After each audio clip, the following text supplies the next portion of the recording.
How do you protect, guard, and grow your faith?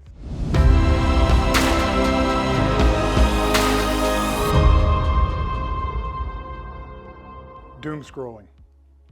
We've all probably done it at one time or another. You know, doom scrolling is when we spend time, too much time, reading negative news on the web or social media. We know it's not healthy for us, and it generally puts us in a bad mood or causes us to worry excessively about things that are really out of our control. Now, if there was ever such a thing as doom scrolling in ancient Israel, that is what we have today in our first reading. The prophet Habakkuk sees misery, ruin, and destruction and violence everywhere he looks. And he says exactly what we say when we doom scroll. How long, O Lord? I cry for help, but you do not listen. Really? Do we really believe the Lord isn't listening? That he isn't in control? No, we know he is in control. You and I have faith that God is working all things for good for those who love him. The Lord even tells Habakkuk the same thing. The vision still has its time, presses on to fulfillment, and will not disappoint. In other words, the gates of hell will not prevail. So what is the problem? If you and I have faith in his plan, if we know the truth with a capital T, then why do we doubt? The problem is this: we let our emotions get the best of us. Look, our feelings are neither right or wrong. Our emotions can be good guides, but they are absolutely terrible masters.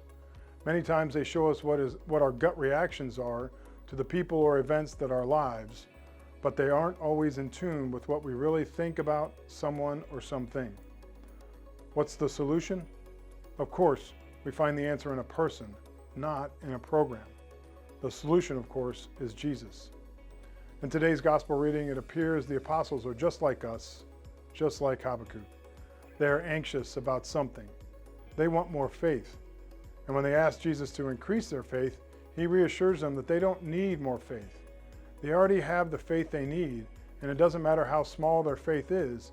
It can be as small as a tiny mustard seed. But if they will guard and protect it, they can and will do great things. The same is true for you and me. It's not a question of if our faith will be tested, but when it will be tested. So when the test comes, will you and I be ready?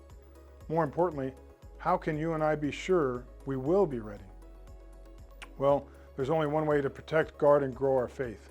We have to train it. We have to train the habit of faith. We can't let our emotions or our long to-do lists get in the way of our time with Jesus. As St. Paul reminds us in the second reading, God did not give us a spirit of cowardice. No, he's given us a spirit of power, love, and self-control. In fact, through our baptism, you and I have received his Spirit. Just as we have to nourish our bodies with food, we have to nourish our souls with spiritual food. We need the Eucharist. We need to spend regular, consistent time in prayer, preferably in the church, before the Blessed Sacrament. We need to talk to Jesus just like the apostles did. And more importantly, we need to listen to Jesus through the Bible and in the silence of our hearts. Brothers and sisters, you can't let your emotions, and I can't let my emotions rule us. Doom scrolling isn't the path to happiness. Jesus is the way to true joy and peace. For the rest of this year, starting now, let's commit to spending more time in prayer. When we guard, protect, and grow our faith, amazing things will happen. I'll see you in the sanctuary.